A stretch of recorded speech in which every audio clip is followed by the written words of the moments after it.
केंद्र सरकार और या फिर राज्य सरकार जो जैविक खेती है उसको बढ़ावा देने के लिए कई प्रयास कर रही है। कई सारी जो योजना है उनको लागू किया गया जिससे कि जैविक खेती है वह बढ़े और लोगों को लाभ मिले। लेकिन उदयपुर में जिस जगह मैं मौजूद हूँ वहाँ पर एक किसान है, उन्होंने 25 वर्ष पहले ही इस जैविक खेती को शुरू कर दिया गया था।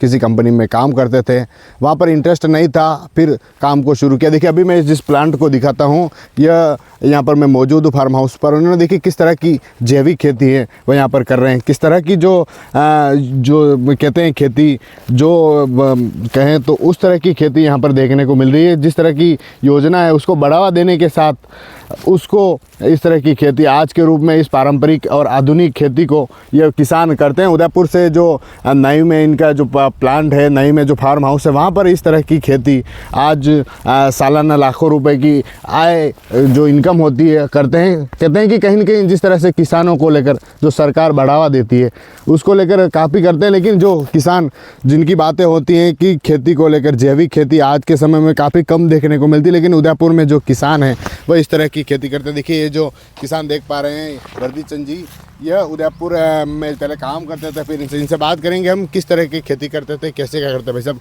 पहले आपका परिचय जानना चाहूँगा। मेरा नाम वर्दी चंद पटेल है, निवासी बूजड़ा गाँव। क्या भाई साहब कैसे इस खेती को शुरू किया है, पहले क्या करते थे, किस तरह की मैंने इलेक्ट्रॉनिक्स में डिप्लोमा कर रखा था। धीरे धीरे तो मैंने सर्विस की प्राइवेट कंपनी में। उसके बाद मैंने छोड़ के अपन का खुद का ही काम करना शुरू किया। तो पहले मैंने गाय खरीदी, उसके बाद उसका काउडंग का यूटिलाइज क्या करें। उसके बाद हमने वर्मी कंपोस्ट का विचार आया। वर्मी कंपोस्ट जैविक खाद बनाना खुद का स्टार्ट किया और सेल भी करते हैं और हमारे खेत में ज़मीन में भी डालते हैं। कैसे भाई साहब आइडिया कैसे आया इसका? आइडिया तो कोई वेस्ट चीज़ पड़ी हो तो उसका आइडिया अपने आप आता है कि हाउ टू यूटिलाइज, क्या करें यूटिलाइज उसका। इस हिसाब से कैसे करते हैं? आज कितना आय कैसे आय हो जाती है और कैसे मंथली 1-1.5 लाख का टर्नओवर है मंथली। क्या क्या बोते हैं, कैसे क्या करते हैं, वैसे किस तरह क्या उन्नत आपकी फसलें बोते हैं, इसमें कैसे क्या करते हैं? पहले जैविक खेती डालते हैं, उसके बाद सब वो नेचुरली जो मौसमी फसलें होती है वही अच्छी रहती है। आउट ऑफ मौसम में जाएंगे तो वो उसमें पेस्टिसाइड और ज़्यादा बीमारी आएगी, तो इसमें बीमारी नहीं आएगी आपको। सरकार की योजना काफ़ी चल रही है, योजनाओं का लाभ लेते हैं क्या इसमें? जी बहुत सारे लाभ हैं। जैविक खेती में आपको वर्मी कंपोस्ट यूनिट लगाओ तो 25% सब्सिडी है, पर मैंने नहीं लिया, मैंने खुद ही सेल भी करे हैं। अच्छा सेल भी करते हैं सर। तो एक खाद का जो ऑर्गेनिक खाद है जो उसको लेकर भी प्लांट शुरू किया, उसमें कैसे क्या रहता है, कैसे क्या करते हैं, पूरे देश में सप्लाई होती है आपकी? जी साउथ छोड़ के पूरे उत्तर भारत में, जम्मू तक, पंजाब, गुजरात, ये सब स्टेट में जाते ही है, राजस्थान तक ही है। तो भाई साहब आज के टाइम पे देखें तो जैविक खेती काफ़ी कम देखने को मिलती है, उसमें किस तरह का बढ़ावा देना चाहिए आगे, क्या लगता है? देखो आप बाहर से जो जैविक मटेरियल परचेज करोगे तो उसमें आपको कॉस्ट ज़्यादा होगा। खुद का ही 2-4 गाय पाल लो, उसके बाद आप उसका ही जैविक खाद बनाओ तो वो आपको बहुत मतलब जीरो बैलेंस मतलब हो जाएगा आपका एग्रीकल्चर फील्ड।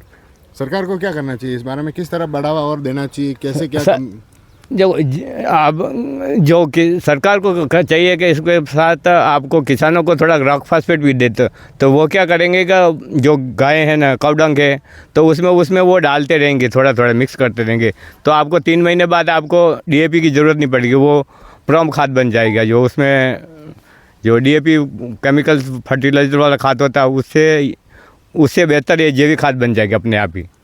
कैसे भाई साहब आज के समय में तो इस तरह की खेती मुश्किल हो पाती है, आज तो यूरिया ज़्यादातर यूरिया उपयोग में, तो इसीलिए सरकार के गुजरात से क्या किसानों को थोड़ा रॉक फास्फेट दिया करे, तो उसमें आपको काउडंग से वो रॉक फास्फेट पे प्रॉम खाद बन जाएगी। तो आपको DAP का कट्टा भी बैग लेने जाओ तो 2000 रुपये का बैग आता है, तो आपको वो जीरो में आ जाएगा ना। जिस तरह से शुरुआत की थी आपने, तो उस समय क्या परेशानियाँ कैसे आई थी और क्या किस तरह की उम्मीदें थी कि इस तरह की कर पाएंगे उस समय? नहीं प्लानिंग तो कुछ नहीं था, बस करना तो करना ही है, वो जिद से। अच्छा जिद से ठीक है। आज किस तरह का आपका इसमें पेपर खुला हुआ है क्या? उस टाइम तो सरकार भी सपोर्ट नहीं करती थी, 25 साल पहले तो सरकार भी नहीं करती थी। अब तो सरकार भी सपोर्ट कर रही है कि कस्टमर भी जागरूक हो गए कोरोना के बाद। ऑर्गेनिक खेती जो शुद्ध खाने लाने, तो अभी इसका मार्केट और बढ़ेगा और बढ़ रहा और बढ़ेगा अभी। अपने बेटे को भी इसमें साथ जोड़ा है? हाँ जी, उसने MBA agri business and rural development कर रखा था। वो सर्विस छोड़ के यही इसका ऑनलाइन काम करता है हमारे मार्केट का। और जैविक खाद के पेस्टिसाइड के रूप में हमने नीम केक पाउडर बनाना शुरू किया। नीम ऑयल ये सभी पेस्टिसाइड के रूप में पहले ही यूज़ कर लेते हैं तो नहीं आएगी, और भी इसको बाज़ार में बेच रहे भी हैं हम। क्या भाई साहब क्या रहता है सालाना सब करके, सालाना किस तरह की क्या रहता है आपका? 1.5 साल का तो 20 लाख का टर्नओवर होगा। 20 लाख। हम्म। क्या भाई साहब जैविक खेती को लेकर क्या सोचते हैं? क्योंकि आज के टाइम पे ये जो खाद उपयोग में होता है, जैविक खेती कम होती है, तो किसानों को मतलब किस तरह की परेशानी आती है इसको लेकर देखें तो? यही बोल रहा हूँ कि मैं मार्केट में जो आप मार्केट से जो ऑर्गेनिक मैन्युअल खरीदोगे, परचेज करोगे तो वो महंगा पड़ेगा और उतना नहीं होगा। तो आप किसान फार्मर्स को चाहिए कि 1-2 गाय तो वो रखे ही रखे, तो उसके काउडंग से यूटिलाइज से अपन जैविक खाद बना सकते हैं और सस्ता पड़ेगा। जीरो बैलेंसिंग खेती हो जाएगी, आपको कोई खर्चा नहीं आएगा। जी आपका नाम बता के बताएं, किस तरह का आपका रहा है, क्या नौकरी थी, कैसे क्या किया आपने, फिर आप इसमें पहुंचे? मेरा नाम सुरेश पटेल है और मैंने MBA कर रखी है एग्री बिजनेस रूरल डेवलपमेंट में। पापा के साथ ये काम मैंने ये घर पे ही सीखा था, तो फिर मैंने कहा वो इसको काम को और आगे बढ़ाते हैं। पहले स्टार्टिंग में 5-10 टन का ही था, अब 40 टन का कर दिया है। और इसको और बढ़ाने के लिए मैंने मतलब सीखने के हर स्टूडेंट आते हैं, किसान आते हैं, उनको सिखाता हूँ और उनको बताता हूँ जैविक खेती के बारे में, कैसे जैविक खेती करनी चाहिए, क्या है, कैसे यूज़ करते हैं और कैसे बनता है, वो सब पूरी जानकारी उनको देता रहा। क्या रहता है सूरज जी, आज के समय में जैविक खेती बहुत कम देखने को मिलती है? क्योंकि लोग बाग गाँव में गायें भैंसे वो बहुत कम हो गई है, क्यों रखना कोई पसंद नहीं करता है। तो जैविक खेती में जो खाद फिर यूरिया यूज़ करने लगे उससे। खाद का प्लांट भी है आपके, कैसे क्या रहता है उसका? खाद का प्लांट है, गाय को गोबर है, वो 15 से 30 दिन का चाहिए, 1 से 15 दिन का नहीं चाहिए। उसमें क्या तो हीटिंग वो कम हो जाती है और मल मूत्र वो और कम हो जाता है। उसके बाद अपन पानी जैसे तराई करते हैं उस तरह पानी को छिड़काव करना पड़ता है 4-5 दिन तक गोबर को। फिर उसकी फिर ऐसे बेड बनाई जाती है, 20 फीट लंबी होती है और 3 फीट चौड़ी होती है, 1.5 फीट हाइट होती है उसकी। क्या रहता है साल भर का, कितना क्या रह जाता है? मंथली का है 40 टन है खाद बनता है, उसकी सप्लाई करता हूँ। जहाँ से भी ऑर्डर आता है वो सप्लाई करता रहता हूँ मैं। खेती को लेकर क्या रहता है? इस खेती को लेकर कैसे उम्मीद जगी? आप पापा ने आप पहले नौकरी छोड़ी, फिर वो कर रहे हैं 25 सालों से, आपने MBA की।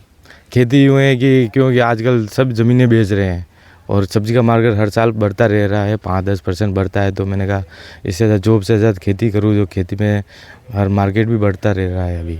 ये सालाना क्या रह जाता है क्या इनकम का? देखा इनकम दोनों का मिला के कहना, खेती का है 7-8 लाख का है, सब्जियों का। बाकी इनका है 15 से 20 लाख के बीच।